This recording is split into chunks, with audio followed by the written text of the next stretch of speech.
ഇന്ന് ഉച്ചക്കലത്തെ കുറച്ച് വിശേഷങ്ങളാണ് കേട്ടോ. അപ്പോൾ നല്ല പൊടിമീൻ ഉണ്ടല്ലോ, അത് പലതരം അതാ കിട്ടിയിട്ടുള്ളത്. പിന്നെ കുറച്ച് ചെമ്മീനുണ്ട്, മത്തിയുടെ മുട്ടയുണ്ടല്ലോ പനഞ്ഞീന്, അതും ഉണ്ട് കേട്ടോ. അപ്പോൾ ഞാൻ നാളികേരം, മുളകും പൊടി, മല്ലിപ്പൊടി, മഞ്ഞൾപ്പൊടി, പിന്നെ 2 വെളുത്തുള്ളി, കുറച്ച് പെരിഞ്ചീരകം ഇട്ട് അതിനുള്ള അരച്ചെടുക്കുകയാണ്. അപ്പോൾ അതൊക്കെ അരച്ചെടുക്കുന്നതിൻ്റെ ഇടയിൽ ഞാൻ ചെമ്മീനും പരിഞ്ഞീനും ഉണ്ടല്ലോ, അതിന് കുറച്ച് ഉപ്പും മുളകും പൊടിയും കുരുമുളകും ഇട്ടിട്ട് അതൊന്ന് മസാല പുരട്ടാൻ വെക്കുന്നുണ്ട്. പിന്നെ അരച്ചെടുത്ത മസാലയിൽ നിന്ന് 2 കയ്യിലുണ്ടല്ലോ അതെടുത്തിട്ട് ഞാൻ ഈ ചെമ്മീനിലേക്ക് ഒഴിച്ചു കൊടുക്കുന്നുണ്ട് കേട്ടോ. പിന്നെ മാങ്ങ ഉണ്ടെങ്കിൽ അതും ഇട്ട് കൊടുക്കുക. അങ്ങനെ അതൊക്കെ ഒന്ന് മിക്സാക്കിയിട്ട് അത് റെഡിയാക്കി വെച്ചിട്ടുണ്ട്. പിന്നെ നമ്മൾ കറി കൂട്ടുകേട്ടോ മസാല. അപ്പോൾ പിന്നെ മുളകും പൊടിയൊന്നും ഇതിൽ ചേർക്കേണ്ട ആവശ്യമില്ല. അപ്പോൾ അതൊക്കെ അങ്ങനെ കറിയൊക്കെ തിളച്ച് വന്നതിന് ശേഷം പിന്നെ മീനൊക്കെ ഇട്ട് കൊടുത്ത്, അപ്പോൾ പിന്നെ ഇത് താളിക്കണമൊന്നുമില്ല കേട്ടോ. ഈ കറി ഇങ്ങനെയാണ് കൂടുതൽ ടേസ്റ്റ്.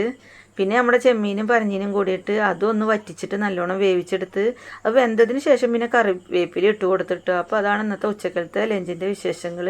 നിങ്ങൾക്ക് ഇഷ്ടപ്പെട്ടാൽ ലൈക്ക് ചെയ്യുക, സബ്സ്ക്രൈബ് ചെയ്യുക, പിന്നെ കമൻറ്റ് മറക്കണ്ട കേട്ടോ. എന്തായാലും കമൻറ്റ് ഒന്ന് ചെയ്തോളേ.